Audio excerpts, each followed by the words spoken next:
All right, so we are back with Jonathan Lovitz from the National Gay and Lesbian Chamber of Commerce. He's also a DNC LGBT Advisory Board member. We just did an interview with him about the Democratic Party and the presidential election, but now we're here to get a little bit into more of your expertise and an overlap of how Jonathan and I met 6.5 years ago. It's been a while. You don't need to throw the numbers around, but yeah.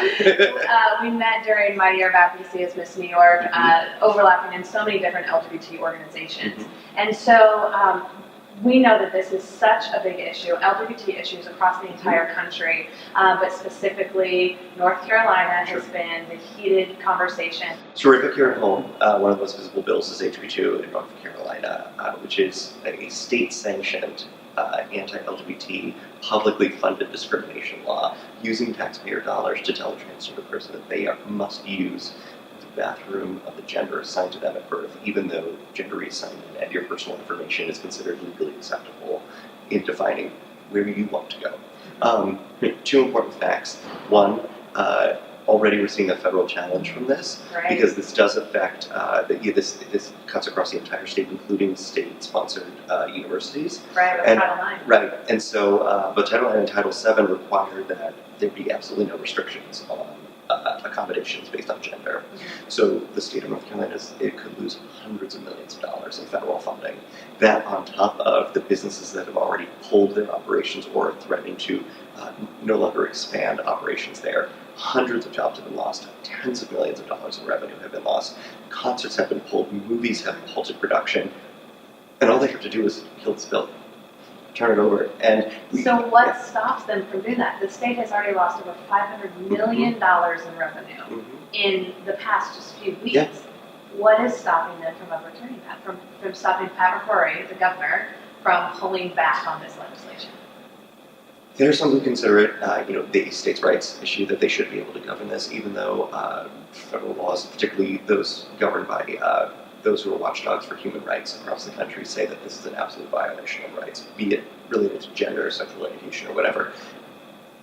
What we're seeing now is the last gasps against the benefits that came from marriage equality, and by the time everyone's watching this, we'll be celebrating 1 year of that, which is really very exciting. But there are people who just can't accept that to be true, and they can't accept that there are inevitable benefits that come from that.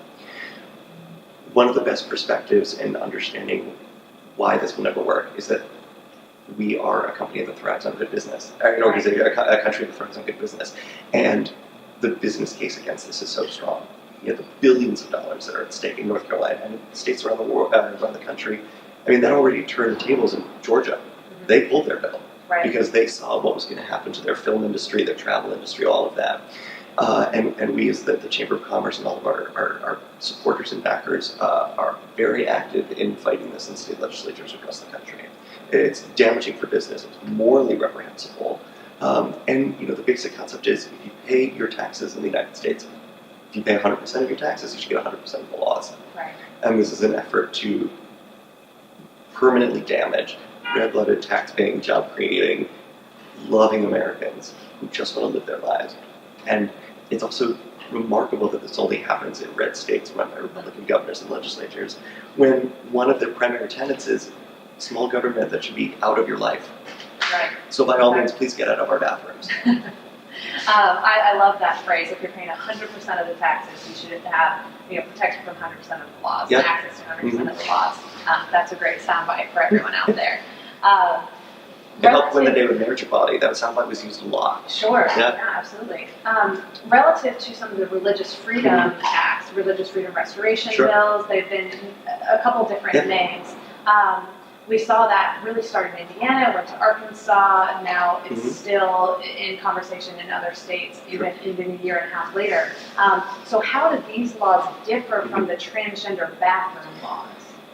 So particularly things that are titled as being so-called religious freedom are giving people a really wide berth to discriminate against just about anyone they don't like under the guise of a religion that may or may not be even theirs. And it goes so much further than just what's specifically tied to the use of bathrooms and public accommodations. it would ostensibly allow me to say, under the religion that I just made up, I hate blondes. And well, I'm not a real blonde. Well, should you be? Well, even more like, I hate fake blondes because you're a liar. I am. And so that would allow me to kick you out of my hotel, to not serve you at my restaurant, not allow you to use things that we're all paying for as taxpayers. And we know how ridiculous that is. And what's fascinating when you look at who's come up to defend the LGBT community, one of the first people out of the gates to stand with us on State House steps has been the NAACP. They've seen this happen to the African American community before, and they've said, we're not going to let this happen again in our lifetime. So I think a vast majority of Americans are on the side of equality and inclusion, both as just a basic American civil right, but also because when you're talking about religious freedom, we're talking about white male Christians legislating for everybody else.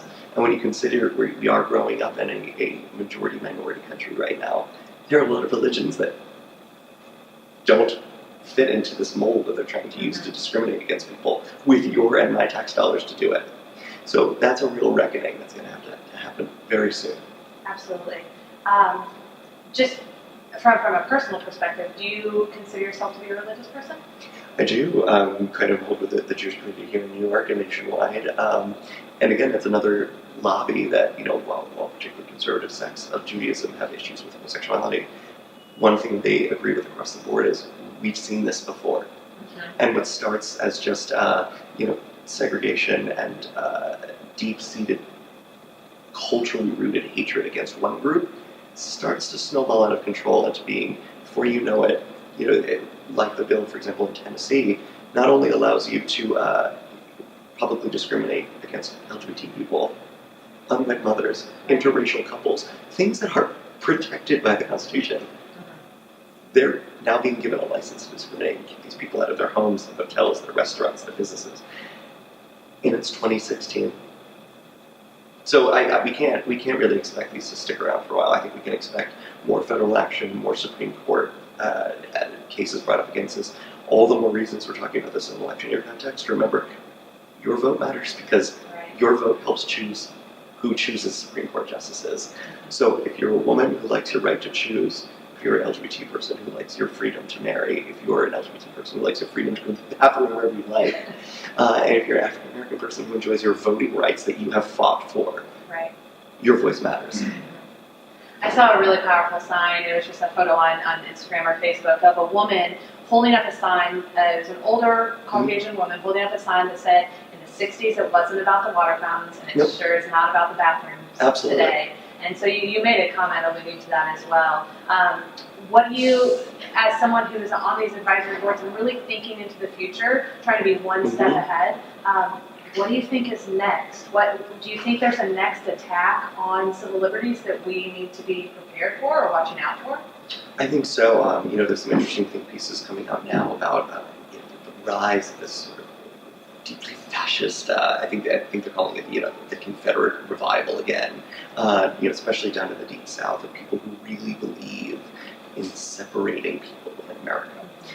Whether it's LGBT, whether it's the races, whether it's immigrants, whatever it may be, and you're hearing a lot about this in the current Republican frontrunner, that we should be getting back to what America was. Well, America was divided. America was divided, and you have to remember the people who first sailed here in the 16th century did so seeking religious freedom to practice whatever they want alongside whoever they wanted. So it's an interesting, reversion to a history that doesn't actually exist. Right. So we're seeing some really loud minorities, a very vocal minority trying to make a very big public stand, and they just don't have the support behind them, but they're getting the airtime on cable news because it's scary, but it's loud and it's getting people talking. But we all need to be louder. And if you really do believe in what America was founded on and what people care about it in terms of being an inclusive society, living in a world that lets a woman have her voice shared and lets her be rewarded for it, whether in a pageant or as the first female president of the United States, we have to remember that there are still well over 50 countries around the world where a woman can't even drive a car. Wow. So put that in perspective and thinking about what you care about. Sure. All right, Jonathan, I'm going to give you your Miss America moment to let your voice be heard. Such a dream come true. So, as our last question, it's going to be our onstage question. Okay. What is your quick pitch, your elevator speech for why LGBT equality is important on a federal, state, and individual level? Sure. LGBT equality matters to all of us because it affects all of us.